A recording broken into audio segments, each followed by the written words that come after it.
I have introduced a bit about yourself. I know you are engineering and everything and the politics and all that. And I wonder, how on earth did you mingle yourself with politics, with engineering? So tell us something a little bit about you. Okay. As you say, my name is Bernard Pongi. I'm an engineer here in Canada. And my background is I'm from Congo-Brazzaville. So ever since President Obama has given a big speech in Africa, in Ethiopia, in the African Union headquarters, he had invited young African people to step up about what is happening in their country. President Obama has said that we as an African, we just say that the Western country are choosing our leader. And even though we realize that a lot of things are happening in our country, which is we don't have any good economy, the young people doesn't have a job or a good education. And we just stand there and doing nothing. We don't fight in a way that we want to get like a good education, a good health system. All of this, we don't have it. But when I watched that President Obama speech, and I had a kind of thing just glitch in my head, say, okay, a lot of bad things happen in Congo-Brazzaville. That's in particular, but in Africa in general, how me as a young engineer, what I can do to try to mobilize my people, because that's true, because all of the young Africans, they are all our people. How we can mobilize them for that, so that they can try to find a good way of living. And that's where my motivation came up. Right? And then I just decided myself, okay, I'm going to start to watch some leader speech and try to analyze and give what I think. And that's what I'm doing right now. And the goal of my speech is to wake up young African people, to wake them up. That's the main goal, to wake them up so that they can see how they can bring themselves in a justice, because we know that there's so many injustice, how they can make their life better. That's the main goal. Okay, fantastic. So I thought politics is something that you did as a childhood from President Obama, and you decided to join politics. You amaze me, because the way you talk, I've watched your speech and everything, it's like you've been full of politics for a long time. That's true. Well, you know that when you do some kind of engineering is the whole life. It's a kind of politics, but in a different way. So when you think about the structure, how to build it so that people can use it in a safe way, you don't want anybody to get hurt. It's about politics, how the politician can make the life of the people better when they get a good decision. But there is some politician can take a bad decision that will make the life of the people worse. So we are here to try to help the people who does not like politics, or also for the people who are already in politics, to try to improve better the way of taking this.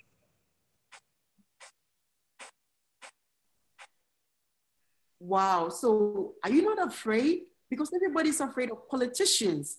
Why you're making good money? Why are you involving yourself into politics? Only the name you want to empower them. Do you think that you are doing the right thing for yourself, for your family, and for the people in Congo? Life is about risk. For everything we do, it's about risk. There is some people who can take a risk to help. There is some people who can take a risk of becoming rich in a bad way. For me, I always say that I cannot be afraid of anything if what I know that what I'm doing is right, to help the people. And life is not about money. Life is about, you want to see everybody enjoy around you. You want to see everybody happy around you. And that's where the mentality of a person should intervene. When you see people's life is getting transformed in a bad way, how we can bring something that will help them to get into a good life. Mm-hmm. And that's where my decision comes from. And I get sometimes people are saying that, okay, you are not afraid about your family, but you know, I have the support of my family because they believe that what I'm doing, it's a good thing to help the people. Mm-hmm. You know, there's nothing good when you have a support from your family. It's not in peace. Tell us why. Congo has been there for ages. Why are we don't have peace? When are we going to get it? And what you are doing, do you think it will bring peace to the country or it's going to make it worse?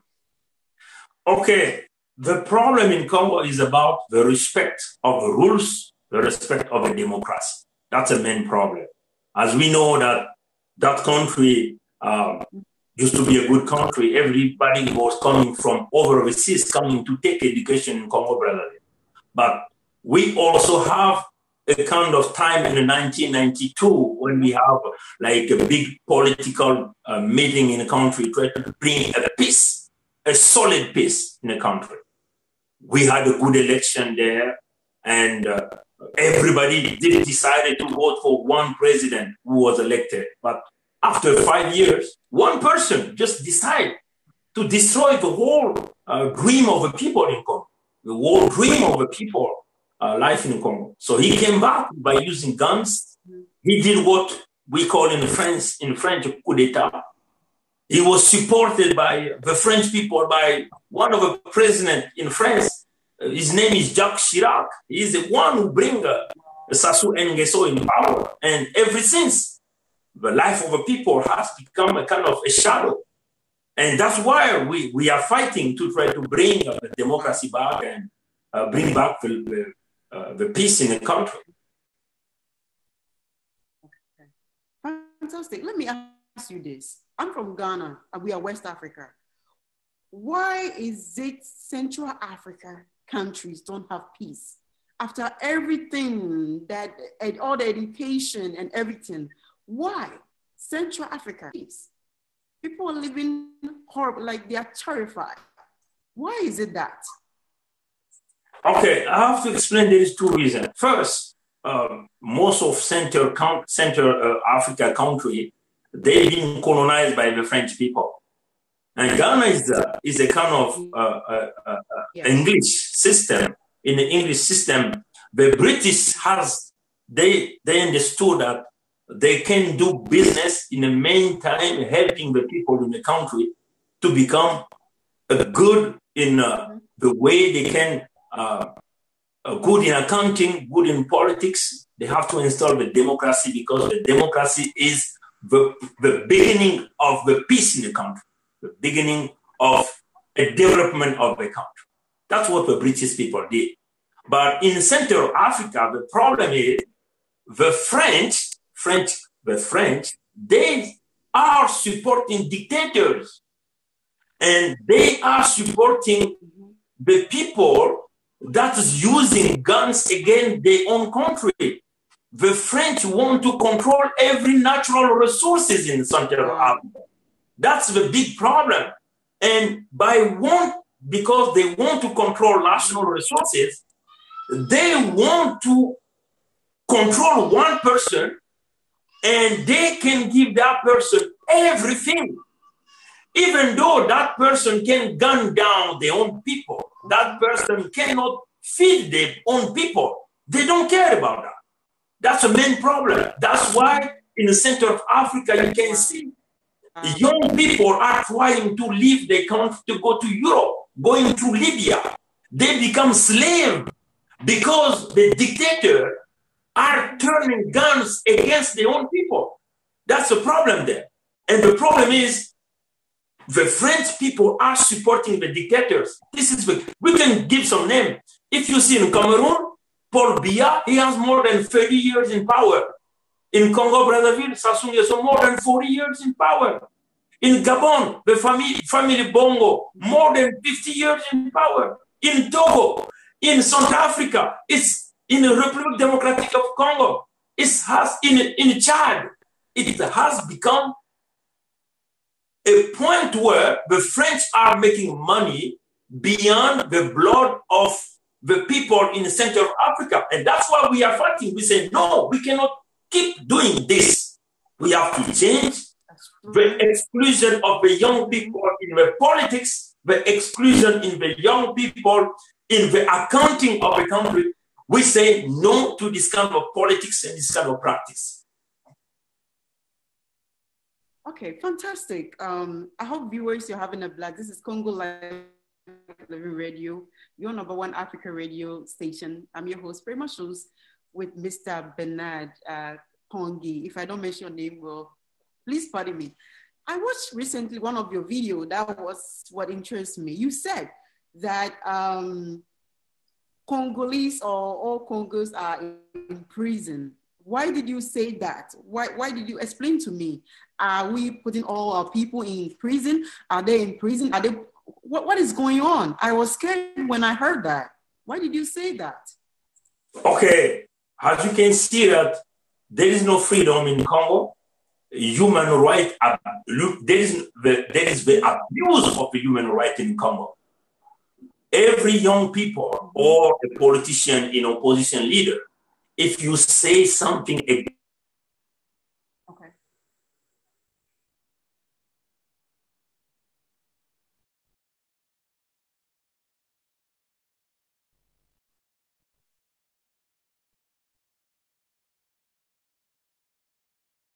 they can give you the kind of disease in a kind of,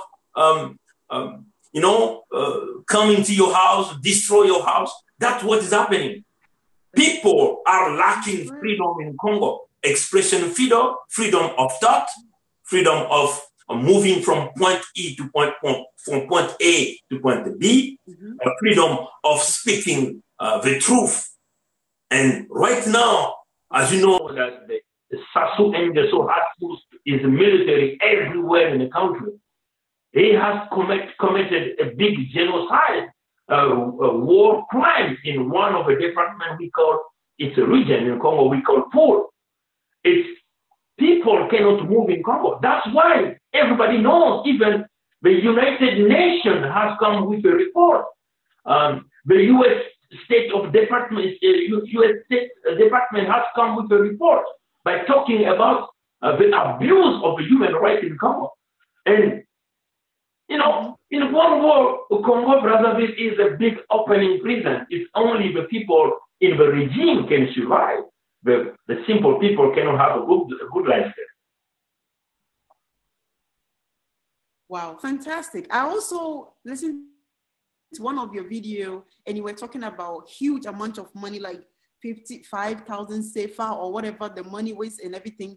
It doesn't mean that they're leaving the country into debt. Is that how our generation is going to face? There will be no money for us. Where is our money going to? Where is the money taking to?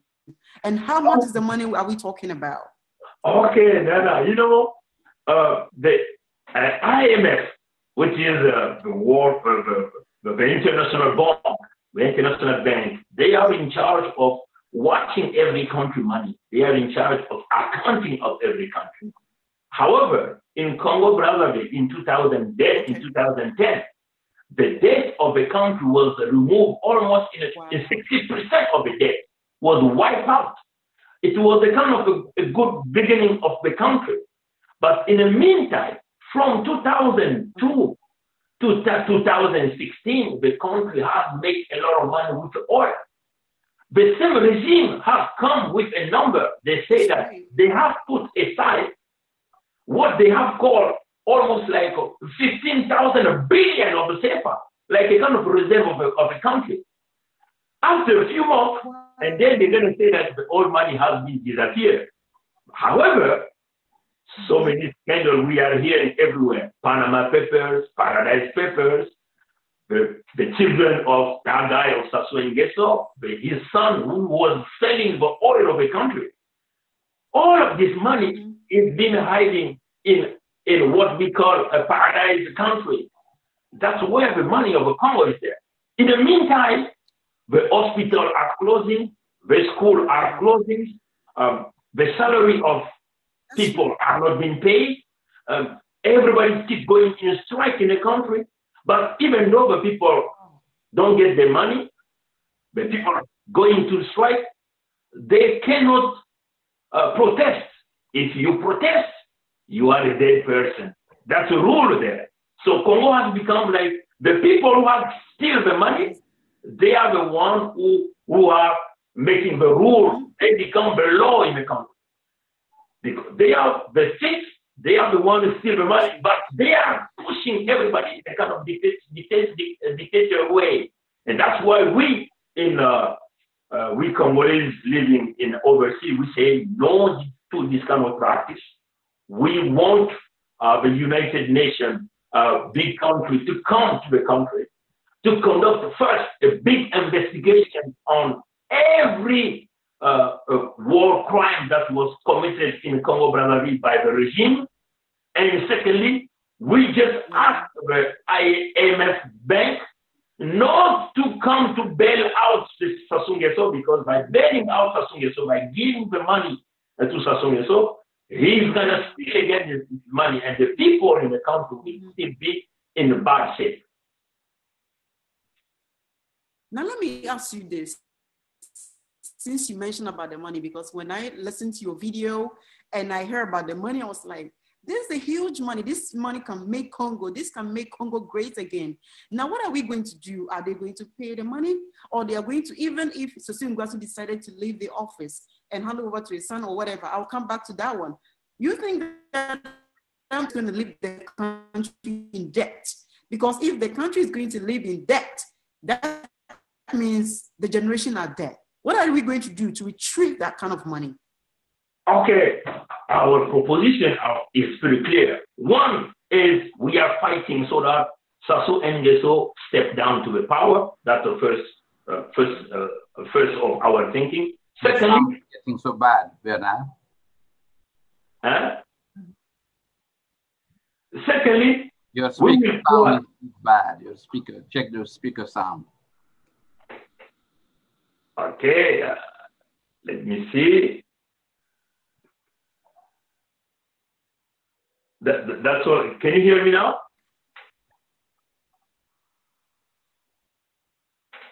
I can hear you all right. Can you hear me good? Good. Okay. Okay. So we have said that our first thinking is Sassou has stepped down with no condition. He has stepped down because that guy, he has failed for so many years. He cannot run properly the country. That's the first thing. Secondly, people in Congo will sit down in a big meeting, or we call it in our patois, a kind of a bongi. People have to sit down and see what is not working in the country, and how we will be bringing back the money that was still, that is placed overseas in a paradise paper. That's a big problem. We know that Sassou Nguesso cannot step down by himself, because by stepping down by himself, he's going to face a right to justice, because that's true. Because if you have steal the money of the country, you have to come to justify where did you put the people's money, right? But instead of doing that, he's buying guns, he's hiring military from everywhere, so that he tries to protect his power. And that's why we are asking the United Nations to come, and every big country, to let's work together and try to bring the peace in Congo. Wow, fantastic. So tell me, what is human rights in Congo? It's like there's no democracy, there is nothing. So what is human rights in Congo right now? Okay, as you can know that everybody in prison, the true opposition leader, they are all in prison. Young Congolese activists, they are in prison. No one can talk. There is the torture has been applied to the people. We can see there is a lot of video, a lot of testimony of the people are talking about the abuse of power. Everywhere you go in the country, you cannot walk 5 meters without watching any cops asking you money, trying to, the Congo has become like a jungle because of one person. The human rights, there is 100% abuse of human rights. And this is, you can read it even in a U.S. State Department report that they did. You can read it even in a United Nations report about the human abuse in Congo-Brazzaville. All right, let me use this opportunity to thank you very much.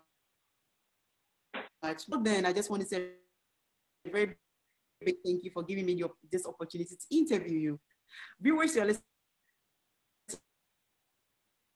to Congo Life shows, your number one, the queen and still the first lady of Congo Life 11 Radio. Now, let me ask you this. How is healthcare in Congo? I mean, people live, there's no job, there's no healthcare system. How is life in Congo in general? I see people are suffering. Nothing is going on. Nothing is moving. How is it? How is life? It's very it's very sad to talk about even hospital condition. As you know, you are a woman in Congo-Brazzaville.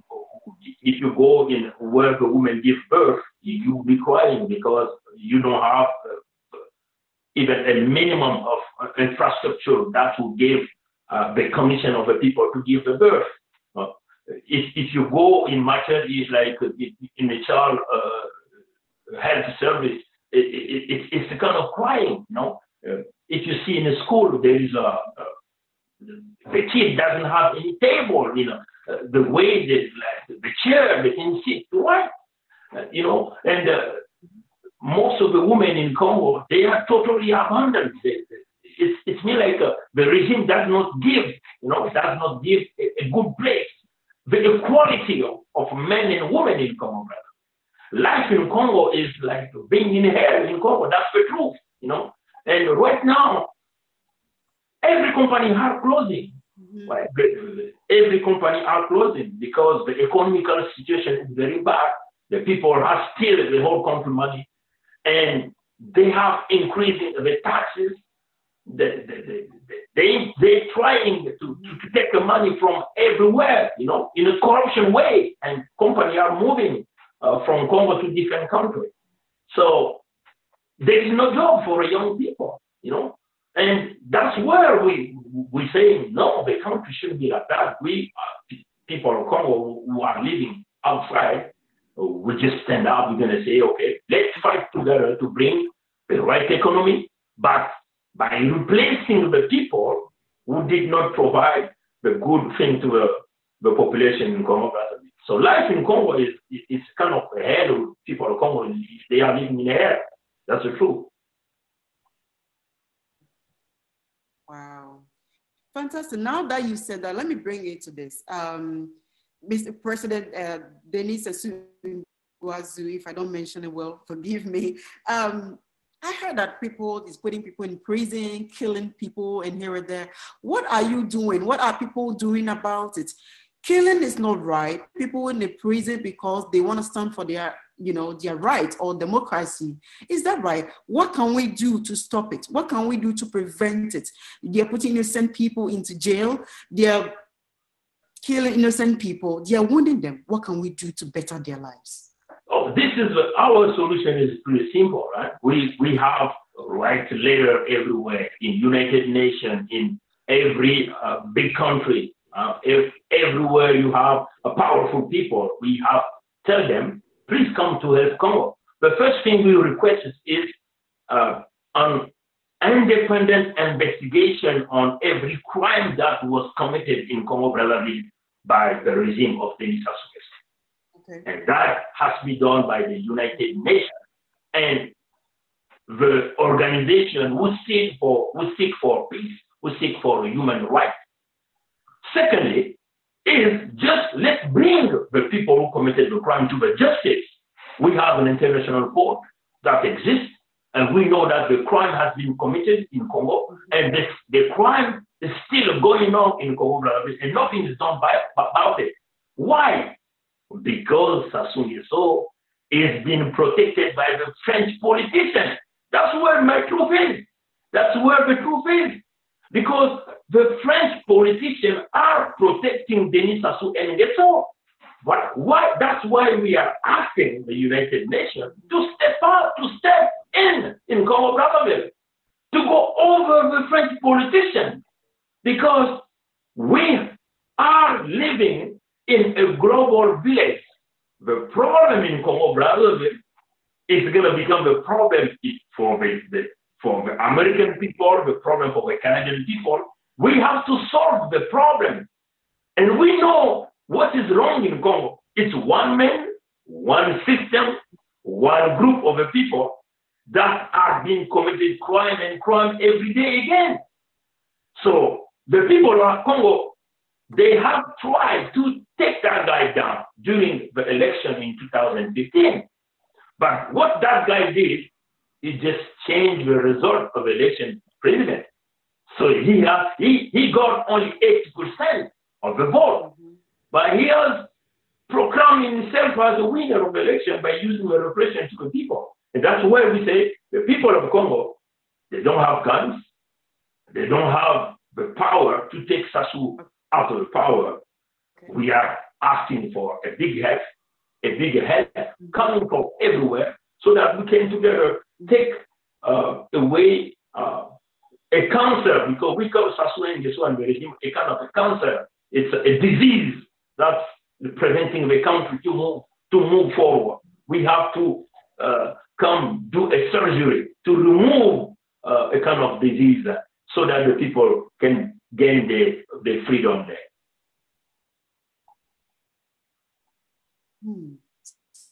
So they are the people that who always stood in for democracy and everything. If they are watching us and they're wondering, what can they do to our country, Congo? Okay. They have to come for peace or what? Because I'll let you go very soon, but just give me a sneak peek of it. Okay, I'm going to tell you something. You know, this war is people work. Everything is about interest. Everything is about business. That's the truth.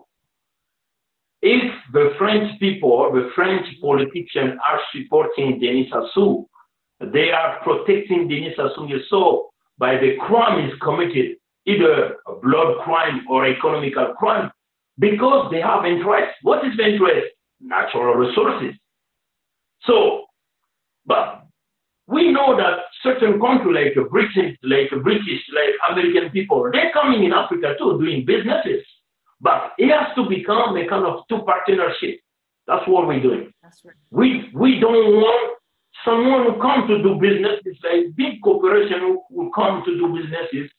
He's gonna create a kind of a bonding relationship with the guy who is in power, and so that guy is gonna start stealing every money and allowing those big corporations to take our natural resources for free. And we say no to this kind of practice. And that's why we are asking whoever would like to come to work with us, we're going to say, okay, but we would like to install the rules. We need the respect of the rule. We need to have, because if there is no in reality, if there is no democracy, there is no accountability. So it's like it's going to become just a corruption regime, a corruption country. And we cannot afford this kind of doing business anymore. So whoever want to come to us, we say, you come, please come, help us. Let's make some businesses on the table and let's work together to make our country of Africa better again. Fantastic. Over the years, you've been advocate for politics and peace and everything for Congo-Brazzaville. My last question before I let you go, I know I'm keeping you for long, but it won't happen again. It's my first time, so I want to get everything scoop out so that we know what to do if people are watching us, they want to help our country. Last but not the least, before I let you go,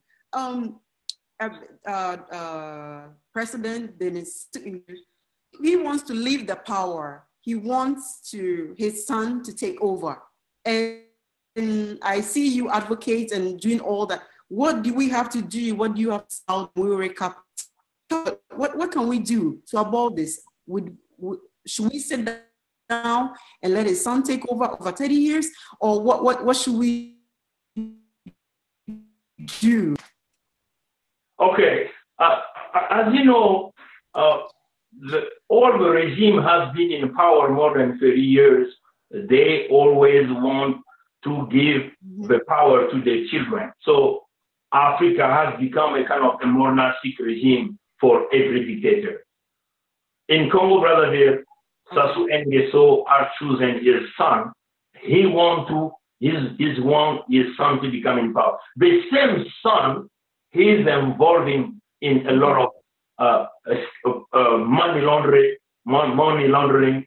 He is involved in many scandals about stealing the oil of the country, about stealing the money of the country. But as you know that the people in Congo, they are in open prison, even though they can put an election today. We know that they're gonna cheat again and that son will become in power. That's why we are asking, okay, for the people of Congo to gain the real freedom, we need a military solution because we are facing a regime that only gun down the people, a regime that only applying injustice, a regime that the regime is putting everybody in prison. The solution to that is before you bring any economical solution in Congo in a dictatorial regime, you have to bring down that regime first. We are seeking for one, a military solution.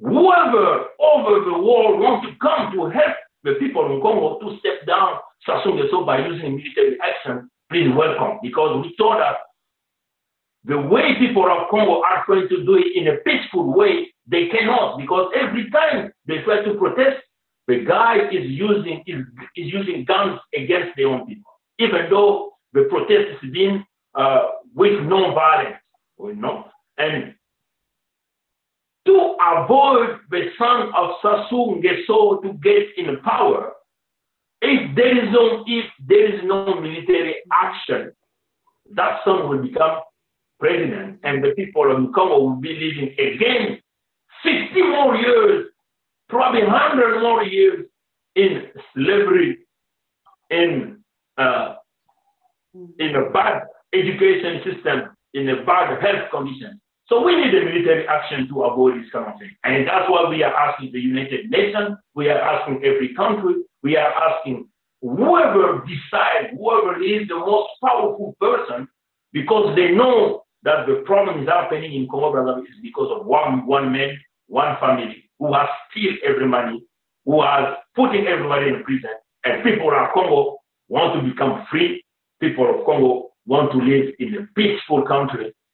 However, we need help, a big help. Okay. Oh, I do want to say a very big thank you. It was fantastic talking to you. I appreciate your time and your efforts for giving us this scoop of it.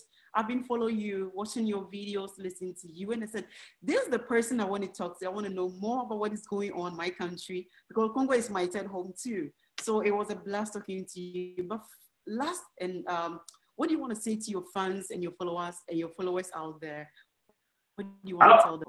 I will only say to young people, okay, never give up, never give up. And they have to know also that the help to freedom our country will never come from sky, from God. God works inside the people. God will never open up sky and come down from sky to the ground. It's the people who have to bring the freedom to their country. We have to keep working, keep the motivation.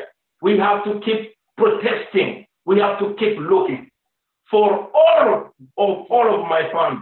Whoever can go through my video, whoever can translate those videos to any language, please do so, because this is the most powerful message we want to pass to every young people.